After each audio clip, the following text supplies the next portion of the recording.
नमः शिवाय भक्तजनों। आज का प्रसंग है शिव भक्त उपमन्यु की कथा। भक्तराज उपमन्यु परम शिव भक्त थे। एक दिन उपमन्यु ने माता से दूध मांगा। घर में दूध नहीं था। माता ने चावल का आटा जल में घोलकर उपमन्यु को दे दिया। उपमन्यु मामा के घर दूध पी चुके थे, अतः उन्होंने यह जानकर कि यह दूध नहीं है, माता से कहा, माता, यह तो दूध नहीं है। ऋषि पत्नी झूठ बोलना नहीं जानती थी। उन्होंने कहा, बेटा, तू सत्य कहता है, यह दूध नहीं है। नदी किनारे वनों और पहाड़ों की गुफा में जीवन बिताने वाले हम तपस्वी मनुष्यों के यहाँ दूध कहाँ से मिल सकता है? हमारे तो सर्वेश्वर शिवजी महाराज हैं। यदि तू दूध चाहता है तो फिर शिवजी को प्रसन्न कर, वे प्रसन्न होकर तुझे दूध भात देंगे। माता की बात सुनकर बालक उपमन्यु ने पूछा, माँ, भगवान शिव कौन हैं? कहाँ रहते हैं? उनका कैसा रूप है? वे मुझे किस प्रकार मिलेंगे और उन्हें प्रसन्न करने का क्या उपाय है? बालक के इन सरल वचनों को सुनकर माता की आंखों में आंसू भर आए। माता ने कहा, शिवजी का भक्त बन जा, उनमें मन लगा, उनमें विश्वास रख, एकमात्र उन्हीं की शरण हो जा, उन्हीं का भजन कर, उन्हीं को नमस्कार कर। ऐसा करने से वे कल्याण स्वरूप भगवान तेरा निश्चय ही कल्याण करेंगे। उनको प्रसन्न करने का महामंत्र है ओम नमः शिवाय। माता से उपदेश पाकर बालक उपमन्यु शिव को प्राप्त करने का संकल्प करके घर से निकल पड़े। वन में जाकर प्रतिदिन नमः शिवाय मंत्र के द्वारा वन के पत्र पुष्पों से भगवान शिवजी की पूजा करते और शेष समय मंत्र जाप करते, कठोर तप करने लगे। वन में अकेले रहने वाले उपमन्यु को पिशाच ने बहुत कुछ सताया, परंतु उपमन्यु के मन में ना तो भय हुआ और ना ही उनके प्रति क्रोध ही। वे उच्च स्वर से ओम नमः शिवाय मंत्र का कीर्तन करने लगे।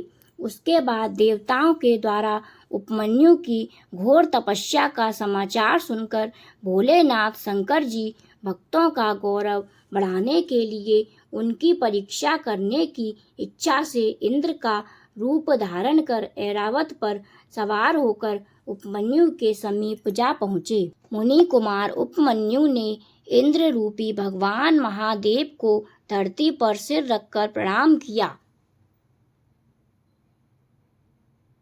और कहा, देवराज, आपने कृपा करके मेरे पास पधार कर मुझ पर बड़ी कृपा की है। बताइए, मैं आपकी क्या सेवा करूं? इंद्र रूपी परमात्मा शंकर ने प्रसन्न होकर कहा, वत्स, तुम्हारी इस तपस्या से मैं बहुत प्रसन्न हूँ। तुम मुझसे मनमाना वर मांगो। तुम जो कुछ मांगोगे वही मैं तुम्हें दूंगा। इंद्र की बात सुनकर उपमन्यु ने कहा, देवराज, आपकी बड़ी कृपा है, परंतु मैं आपसे कुछ भी नहीं चाहता। मुझे ना तो स्वर्ग चाहिए और न स्वर्ग का ऐश्वर्य। मैं तो भगवान शंकर का दास बनना चाहता हूँ। जब तक वे प्रसन्न होकर मुझे दर्शन नहीं देंगे, तब तक मैं अपना तप नहीं छोड़ूंगा। मेरे दोषों के कारण मुझे इस जन्म में भगवान के दर्शन ना हो, और यदि मेरा फिर जन्म हो तो उसमें भी सदाशिव पर ही मेरी अक्षय और अनन्य भक्ति बनी रहे। इंद्र से इस प्रकार कहकर उपमन्यु फिर से अपनी तपस्या में लग गए। तब इंद्र वेशधारी शंकर जी ने उपमन्यु के सामने अपनी ही निंदा करना आरंभ किया। मुनि को शिव निंदा सुनकर बड़ा ही दुख हुआ।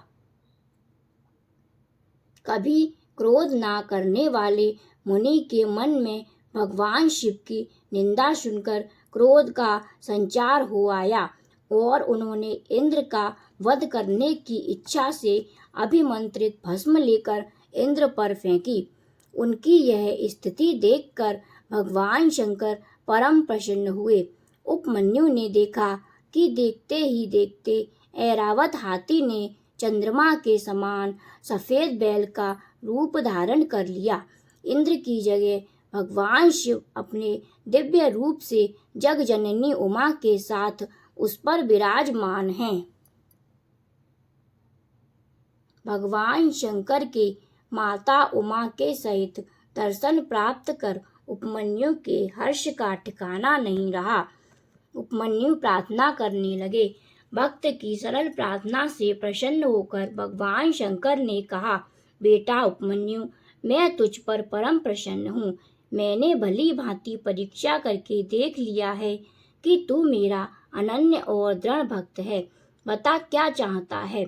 यह याद रख कि तेरे लिए मुझको कुछ भी देने अदे नहीं है। भगवान शंकर के स्नेह भरे वचनों को सुनकर उपमन्यु के आनंद की सीमा न रही। उनके नेत्रों से आनंद के आंसुओं की धारा बहने लगी। वे बोले, हे नाथ, मुझे क्या मिलना बाकी रह गया। मेरा यह जन्म सदा के लिए सफल हो गया। देवता भी जिनको प्रत्यक्ष नहीं देख सकते, वे देवादिदेव आज कृपा करके मेरे सामने विराजमान हैं। इससे अधिक मुझे और क्या चाहिए। इस पर भी यदि आप देना ही चाहते हैं तो यही दीजिए कि आपके श्री चरणों में मेरी अनन्य भक्ति सदा बनी रहे। भगवान चंद्रशेखर ने उनका मस्तक सूंघकर उसे देवी के हाथों में सौंप दिया। देवी ने उनके मस्तक पर हाथ रखकर उन्हें अविनाशी कुमार पद प्रदान किया। फिर भगवान शिव जी ने कहा, बेटा, तू आज अजर अमर तेजस्वी यशस्वी और दिव्य ज्ञान युक्त हो गया। तेरे सारे दुखों का सदा के लिए नाश हो गया। तू मेरा अनन्य भक्त है। यह दूध भात की बनी खीर ले। यह कहकर शिवजी अंतर ध्यान हो गए। वीडियो को अंत तक देखने के लिए धन्यवाद।